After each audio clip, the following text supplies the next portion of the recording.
És un honor que això sigui declarat, bueno, el sinagoga sigui declarat com a bé cultural d'interès nacional. Més enllà del que és estrictament l'honor o el relleu i el prestigi que pugui donar aquesta declaració, el que és cert és que l'Ajuntament entén que hi ha motius objectius, motius històrics, motius excepcionals des d'un punt de vista de patrimoni, com perquè tingui sentit i es justifiqui plenament aquesta declaració del MICB més les restes de la sinagoga medieval de Besalú com a bé cultural d'interès nacional. De fet,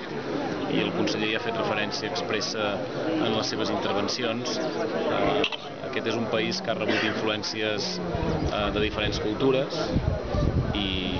s'ha de considerar i de valorar que la influència de la cultura jueva durant una època molt important d'aquest país, que a més els jueus s'ha de saber que més tenien o participaven de la cultura clarament catalana, parlaven català i estaven en aquell moment, fins a la seva expulsió, integrats en el que és la nostra, o que havia estat la nostra cultura al seu moment. Per tant, el que tenim d'alguna manera la sort o l'honor, tal com deies tu mateixa, és de pràcticament 400-500 anys després tenir un patrimoni que és excepcional, que no n'hi ha d'altre, no hi ha cap altre MICB a l'estat espanyol en l'estat de conservació com el que tenim, i a més fruit de les darreres excavacions arqueològiques vam constatar i acreditar el que documentalment ja s'havia expressat, i era que un MICB sol,